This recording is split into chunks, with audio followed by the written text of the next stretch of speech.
to our 8th video chat in 2022 of Donkeys and Dragons, where we spend about 15 minutes chatting about a specific topic.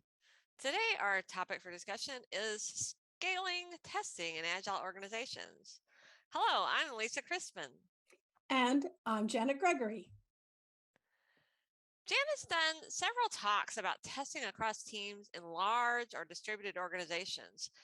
But recently, she was asked to talk with a company about scaling and realized that many are still struggling. So we'll stop the sharing and get into our chat. Yeah, so Janet, I had to confess when people say the word scaling, like what does scaling testing even mean? And would you please explain that for us? Yeah. I think about it as just making things bigger to scale, right? Extending what we know on a small team to make it across teams, maybe across an organization, some of which are very, very large and so very difficult to do. Of course, distributed teams have many of the same issues, but also some different ones as well. Yeah, so it's just that term. Sometimes terminology can throw you off, right? Yeah. There are definitely extra challenges around testing and quality in organizations that have lots and lots of teams, and especially when you got different teams working on different parts of the product or service-based architecture where teams are working on different microservices and they become very dependent on the work of other teams. And the communication across the teams gets really, it's hard to start with, right? The bigger the company gets, the harder it gets. And especially now that so many organizations are fully or partly remote. So Janet, Sure. where do you start when somebody asks like this, like a big organization wants help improving their testing and quality practices? Yeah. I start by asking lots of questions, a lot of questions, but really trying to understand where their real problems are. I may do a quality practices assessment on a few teams, 2, 3, 5, depending on the size of the organization, just to kind of see where teams are at. What are they doing? Because sometimes they say they're doing things, but often they're not quite doing what they say. And sometimes they think their problems are about testing. I'll get the phone call that says testing can't keep up, but the root cause is really something completely different. So Lisa, because you've been working on teams, at least until recently, how have your teams taken on these challenges? Yeah, it's been very interesting. One place I worked on, we had 40 feature teams in the development Wow. organization, but we only had 12 testers.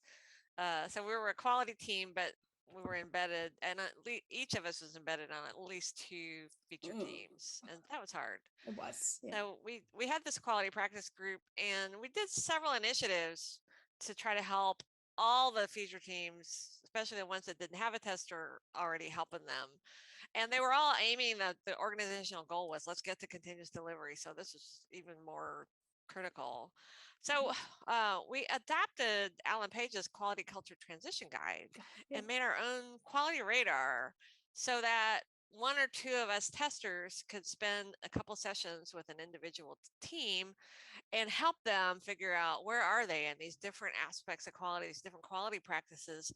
Which ones do they want to focus on improving? And then we could give them ideas of, here's where you can go learn more about that, or we can do these sessions for you, maybe a little workshop or something, get you started.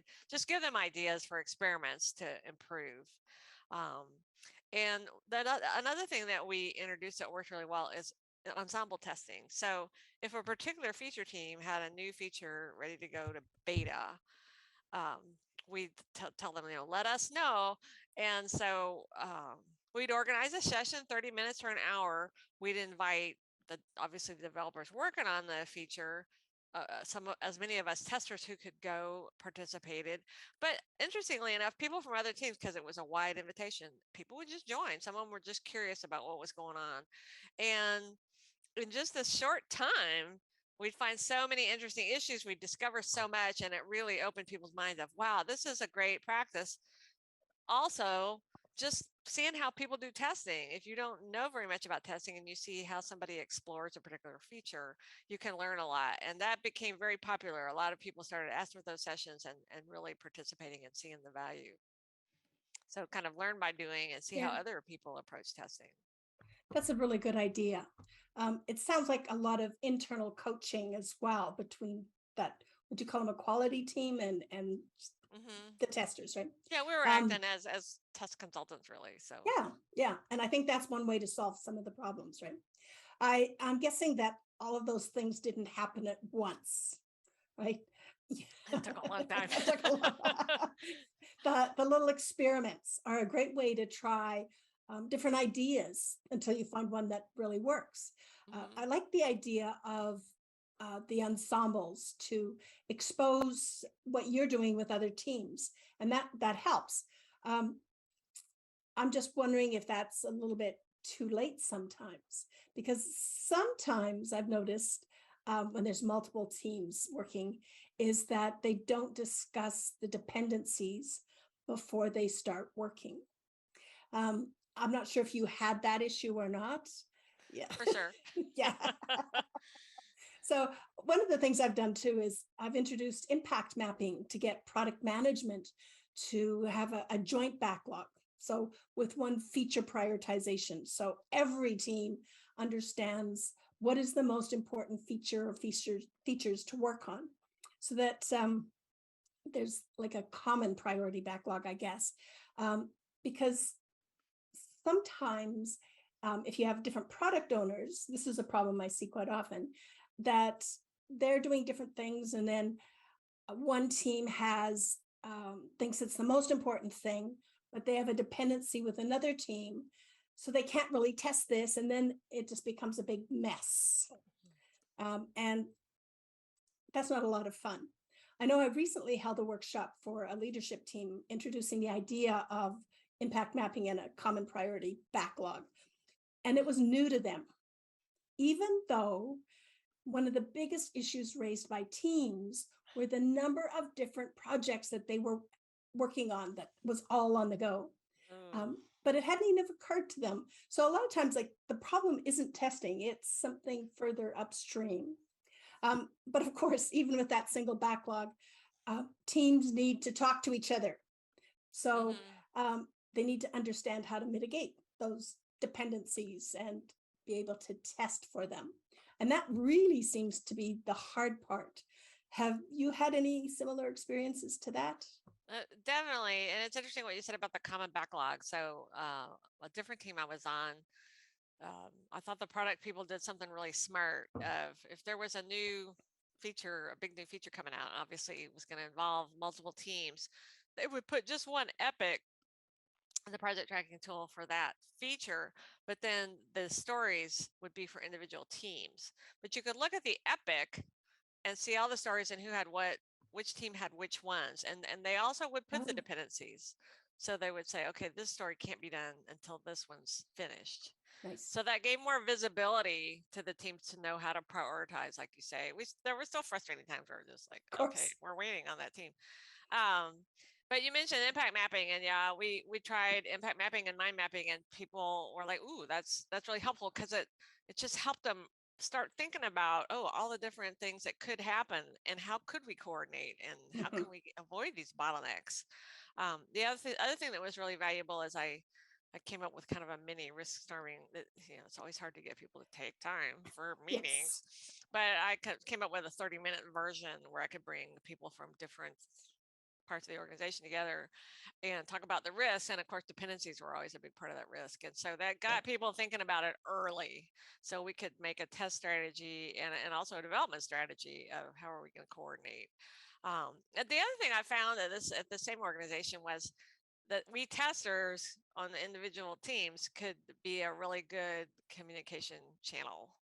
So we would set up a Slack channel for the Oh, testers because anybody could join, but specifically for testing for these big new products or big features that involved a lot of teams. And then we could go to that channel and raise a flag when we thought, something's going on. we need to get these people on these different teams to talk together, not only us testers, but more people. Right. And then the other thing we did was we would have exploratory testing sessions, like a weekly exploratory testing session on all our stuff, so that we could just have some insight. Here's what the other teams are working on, and understand their services they were working on a little better. And it just helped us coordinate and communicate. And maybe how it might impact you, even though it hadn't been thought of explicitly, right? Those unknowns. This exploratory testing to me is, let's find those unknowns. What didn't we think about beforehand? Yeah. But I think it's a great idea to have a Slack channel for testers to share ideas, but also to raise flags. That's something that I had never really considered before. And I think it worked really well in distributed teams. So the other thing that you mentioned earlier was Alan Page's transition guide, the agile culture. No, what is it? Quality culture transition quality guide. That's it. Transition guide. Earlier, to help you assess your own teams. Selena, Delisi, and we've taken Alan's guide as inspiration and expanded upon it for quality assessments that we have done with teams. And so it's kind of interesting that you mentioned that too, because we're writing a book on it, hoping that teams can do exactly what you have done, which is look at their own teams, look at their own organizations to see where are we, where can we improve, right? And what I liked about Alan's original one too, and we tried to keep that idea, is not a maturity model, but just looking at where you are and how can you improve with those little experiments. And I think part of that is the sharing with other teams so that the whole organization can get value.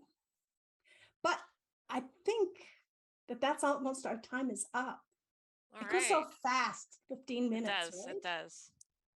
So anything last before we want to just kind of sign off? No, I am very excited about your new book. I actually used your model also to help a company with the assessor quality practices, and they found it so beneficial that they're hiring a new practice lead. And one of the things they plan to do is every 6 months do this assessment and see where they are. So that's awesome. So they need the book, Janet. It'll be out soon. Hopefully before this video comes out, even maybe. Yeah. Maybe. All right. So just share our contact information before we sign off. So another Donkeys and Dragons episode we hope you enjoyed. We know that scaling is difficult. Scaling testing is even harder. But when the teams know their priorities, dependencies, proactively looking at them and working on them, it helps immensely. And Lisa mentioned the small experiments. Sometimes just trying it works wonders. Yeah, so do get in touch with us. We'd love to talk about testing. If you have ideas for future video chats, we'd love to hear about it. And we'd love for you to subscribe to our newsletter. We really have fun every month coming up with new, unique content and new ideas to share with our newsletter subscribers. And we've also got our blog posts on the agiletestingfellow.com website. So keep in touch, and we'll see you in about a month or so. Bye-bye, everyone.